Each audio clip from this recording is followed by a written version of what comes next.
Bismillahirrahmanirrahim. Welcome back. Today our topic is polymorphism. आज हम polymorphism के बारे में देखेंगे.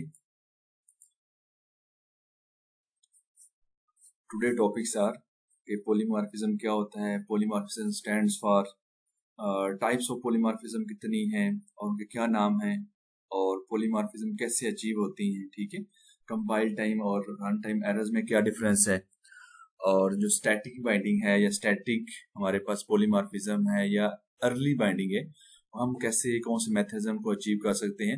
और इसी तरह हमारे पास डायनामिक पॉलीमॉर्फिज्म है या लेट बाइंडिंग है, ठीक है, या डायनामिक हमारे पास बाइंडिंग है, तो उसको अचीव करने के हमारे पास कितने मेथड्स हैं. ठीक है जी, इसके बारे में हम देखते हैं.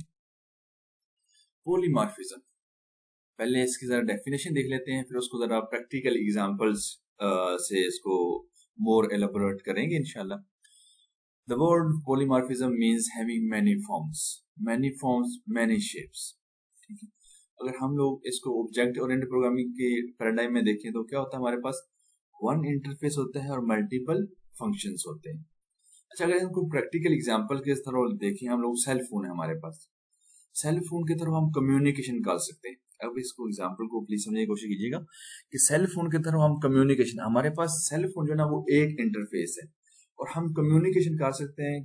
कैसे कैसे? एक इंटरफेस की तरफ हम लोग स्काइप कॉल कर सकते हैं, हम लोग व्हाट्सएप कॉल कर सकते हैं, हम लोग कोई भी नेटवर्क कॉल कर सकते हैं. ठीक है, इस तरह हम ऑडियो वीडियो कॉल कर सकते हैं, हम चैटिंग कर सकते हैं. ठीक है, ये हमारे पास देखिए सेल फोन एक है और कम्युनिकेशन हम लोग एक ही इंटरफेस के थ्रू कम्युनिकेशन मैनीज या मल्टीपल फंक्शंस हम लोग परफॉर्म कर रहे हैं एक इंटरफेस के थ्रू. ठीक है, इस तरह हमारे पास यूनिवर्सिटी का जो क्लासरूम है उसमें देखिए हमारे पास लेट्स सी गेम डेवलपमेंट की एक इंटरफेस है, एक ही क्लासरूम है हमारे पास एक, उसके अंदर गेम डेवलपमेंट की क्लास हो रही होगी, वहां पर डाटा स्ट्रक्चर भी क्लास हो रही होगी, वहां पर ऑपरेटिंग सिस्टम की क्लास हो रही होगी, वहां पर हम सेमिनार्स कर सकते हैं, लैब्स परफॉर्म कर सकते हैं.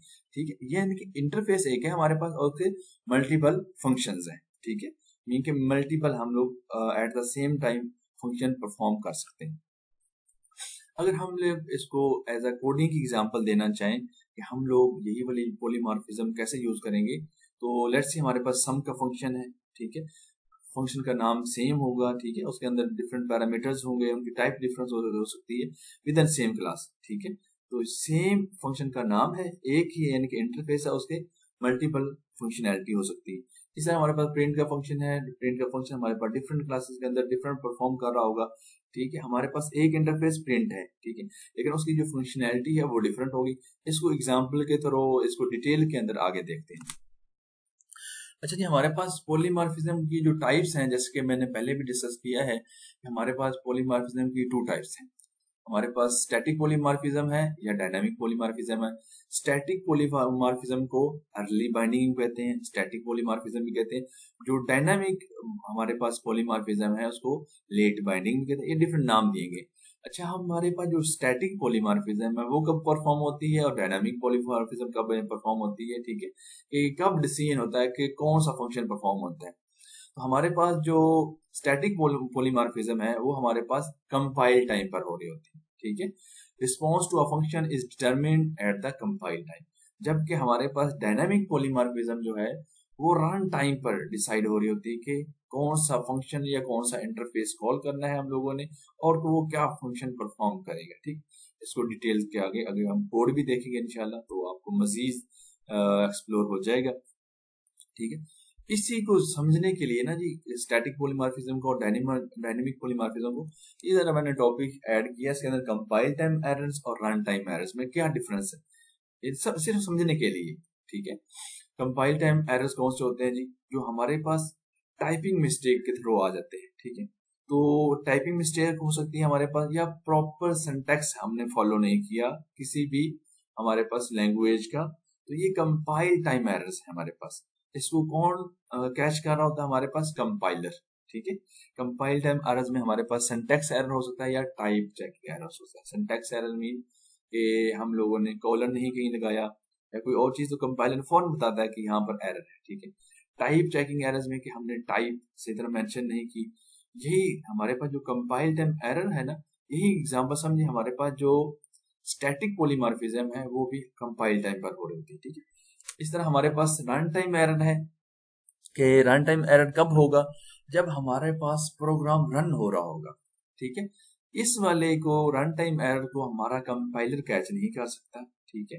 वो रन टाइम पर जब प्रोग्राम हमारा रन हो रहा है तब ये होता है। तो ये किस वजह से हो सकता है हमारे पास, ये क्या कहते हैं डेवलपर की जो कोडर है उसकी गलती की वजह से ही आता है। अगर हम लोग समथिंग डिवाइडेड बाय जीरो कर देंगे तो इनफाइनाइट हो जाएगा, इन्फिनिटी हो जाएगा। तो ये हमारे पास क्या है कि हमारे पास रन टाइम आएगा, ठीक है। रनिंग आउट ऑफ मेमोरी, हमने एक लेट्स से अरे थी, उसको हमने मेमोरी असाइन की थी 10 इंडेक्स की, और उसमें हम 11 12 13 पर कुछ चीज एक्सेस करना चाह रहे हैं या सेव करना चाह रहे हैं, तो ये भी रनिंग आउट ऑफ मेमोरी आ जाएगी। और रन टाइम एरर को हम लोग एक्सेप्शन भी कहते हैं, ठीक है। जो रन टाइम एरर है इसको प्लीज थोड़ा सा मैच करने की कोशिश करें डायनामिक पॉलीमॉर्फिज्म के साथ, ठीक है। हमारे पास जो स्टैटिक पॉलीमॉर्फिज्म है, ठीक है, वो हमारे पास विद इन सेम क्लास होगी, और जो हमारे पास डायनामिक पॉलीमॉर्फिज्म होगी वो विद इन डिफरेंट क्लासेस, ठीक है। अच्छा जी, हमारे पास जो स्टैटिक पॉलीमॉर्फिज्म है, ठीक है, उसकी डेफिनेशन क्या है, ठीक है, जो कि हम पीछे देख भी आए हैं, दोबारा देख लेते हैं, ठीक है। और स्टैटिक पॉलीमॉर्फिज्म अचीव कैसे करते हैं, ठीक है। The mechanism of linking a function with an object during compile time is called early binding. कि हमारे पास एक ऑब्जेक्ट हम लाते हैं, ठीक है, क्लास का, उसका और फंक्शन का जो लिंक हो रहा होता है वो क्या होता है, कंपाइल टाइम पर हो रहा होता है, ठीक है।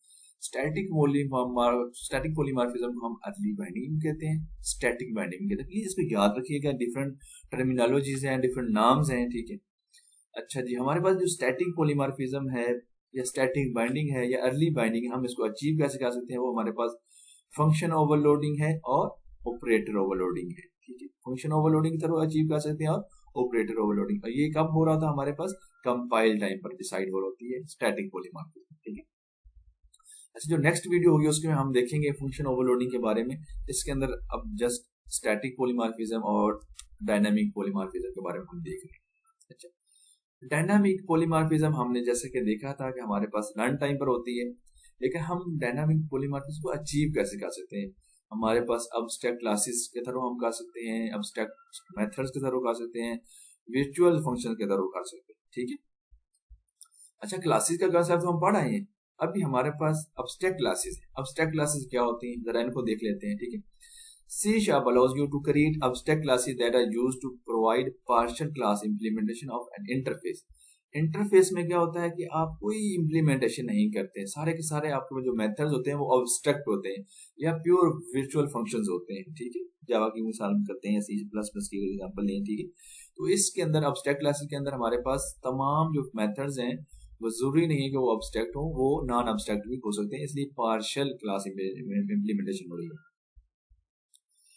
अच्छा, जो अब्स्ट्रैक्ट क्लासेस की इम्प्लीमेंटेशन कब हमारे पास यानी कि ना कंप्लीट होगी वो देख लेते हैं। Implementation is completed when a derived class inherit from it. यानी कि हमारे पास जो भी अब्स्ट्रैक्ट क्लास है उसके अंदर अब्स्ट्रैक्ट मेथड होगा, और जो अब्स्ट्रैक्ट मेथड होगा वो हमारे पास जो चाइल्ड क्लास या ड्राइव क्लास होगी उसके अंदर जैसे उसको हम क्या करेंगे, इम्प्लीमेंट करेंगे, उसको डिटेल के अंदर इम्प्लीमेंट करेंगे, तब इसकी कंप्लीट होगी, ठीक है। Abstract classes contain abstract methods which are implemented by the derived class. The derived classes have more specialized functionality. ठीक है, क्योंकि abstract क्लास जो methods हैं उनको जस्ट हम डिफाइन करते हैं, उनकी implementation हमारे पास कहाँ हो रही थी, चाइल्ड क्लासेस पे, ठीक है। अच्छा जी, हमारे पास कुछ रूल्स देखते हैं कि abstract classes क्या हो सकती हैं और क्या नहीं हो सकती, ठीक है। करें कि you can't create an instance of an abstract class. एक abstract क्लास का इंस्टेंस या ऑब्जेक्ट हम नहीं बना सकते। क्यों नहीं बना सकते, उसका रीजन यही है कि अब्स्ट्रैक्ट क्लासेस के अंदर अब्स्ट्रैक्ट मेथड्स होते हैं, और अब्स्ट्रैक्ट मेथड्स जस्ट डिफाइन होते हैं अब्स्ट्रैक्ट क्लास के अंदर, पेरेंट क्लास के अंदर, जिनकी इम्प्लीमेंटेशन कहाँ हो रही है हमारे पास, ड्राइव क्लास के अंदर। इसलिए अब्स्ट्रैक्ट क्लासेस के अंदर जो अब्स्ट्रैक्ट मेथड्स हैं वो अभी तक डिफाइन है, उनकी इम्प्लीमेंटेशन नहीं हुई, तो इसलिए हम लोग अब्स्ट्रैक्ट क्लास का इंस्टेंस नहीं बना सकते। हमारे पास जो अब्स्ट्रैक्ट मेथड है वो अब्स्ट्रैक्ट क्लास के आउटसाइड नहीं बना सकते, ठीक है। Abstract method will reside within a abstract class. अच्छा, हमारे पास जो क्लास है, अगर हम किसी क्लास को सील कर देते हैं, लेट्स सी किसी क्लास को हमने कीवर्ड सील लगा दिया, it can't be inherited, abstract classes can't be declared seal. अगर वो उसके साथ हम लोग कीवर्ड सील का लगा देते हैं तो वो क्लास इनहेरिट नहीं हो सकती। तो अब्स्ट्रैक्ट क्लासेस हमारे पास क्यों नहीं सील हो सकती? क्योंकि पहले भी मैंने मेंशन किया है कि हमारे पास जो अब्स्ट्रैक्ट क्लासेस हैं इनके अंदर अब्स्ट्रैक्ट मेथड होते हैं जो जिसके डिफाइन होते हैं, और उनकी इम्प्लीमेंटेशन हम इनहेरिट करते हैं, चाइल्ड क्लास के अंदर उनकी इम्प्लीमेंटेशन करते हैं। अगर हम सील कर देंगे तो उसकी क्या होगी? इनहेरिटेंस नहीं होगी। जब इनहेरिटेंस नहीं होगी तो जो अब्स्ट्रैक्ट मेथड्स हैं जो कि डिफाइन है अब्स्ट्रैक्ट क्लासेस के अंदर, तो उनकी इम्प्लीमेंटेशन नहीं हो सकती। तो इसलिए हम लोग क्या कहते हैं? अब्स्ट्रैक्ट क्लासेस को सील नहीं करते। जी, अभी हम देखते हैं जरा अब्स्ट्रैक्ट और वर्चुअल मेथड। इसको डिटेल में अगली वीडियो के अंदर हम देखेंगे, लेकिन जस्ट हम देख लेते हैं कि अब्स्ट्रैक्ट मेथड और वर्चुअल मेथड में क्या डिफरेंस होता है। Abstract method will reside only in abstract class. हमारे पास जो बेस क्लास है या पेरेंट क्लास है उसके अंदर इसकी इम्प्लीमेंटेशन नहीं होती, जस्ट डिफाइन करते हैं, ठीक है। और ये must be implemented in derive class, child class के अंदर इसको इम्प्लीमेंट करना मस्ट है, ठीक है। अच्छा जी, वर्चुअल जो मेथड है वो हमारे पास can be in any class, यानी कि ना इसके लिए हमारे पास अब्स्ट्रैक्ट क्लास के अंदर भी हो सकता है, नॉन अब्स्ट्रैक्ट क्लास के अंदर भी हो सकता है, ठीक है। तो वर्चुअल मेथड की कुछ ना कुछ डिफॉल्ट इम्प्लीमेंटेशन कहाँ पर होती है? बेस क्लास के अंदर, सुपर क्लास के अंदर, जो पेरेंट क्लास है उसके अंदर कोई ना कोई डिफॉल्ट इम्प्लीमेंटेशन होती है, ठीक है। जो हमारे पास वर्चुअल फंक्शन है, ठीक है, हमारे पास अब पेरेंट क्लास के अंदर भी था, ठीक है, हमारे पास चाइल्ड क्लास के अंदर भी है, तो इसकी इम्प्लीमेंटेशन डिफरेंट क्लासेस के अंदर डिफरेंट होगी, ठीक है। लेकिन ये जो इम्प्लीमेंटेशन है ड्राइव क्लासेस के अंदर ये ऑप्शनल है, अगर हम चाहें तो कर सकते हैं, अगर ना चाहें तो कोई इशू नहीं है, क्योंकि डिफॉल्ट इम्प्लीमेंटेशन पहले से हुई है, ये मस्ट नहीं है, ये ऑप्शनल होता है। जैसे एब्स्ट्रैक्ट क्लास के अंदर था कि आप लोगों ने ड्राइव क्लास के अंदर उसको इम्प्लीमेंट करना है, मस्ट भी इम्प्लीमेंट होना चाहिए। So call to these function will be decided at run time, चाहे abstract मेथड हो चाहे virtual मेथड हो, ये रन टाइम पर डिसाइड होगा हमारा कि किस क्लास का, ठीक है, किस क्लास का abstract मेथड या virtual मेथड रन हो। Hopefully guys you will enjoy this video. Thanks for watching. Here is a soft reminder, if you feel any type of issues, please drop me a message. Thank you very much.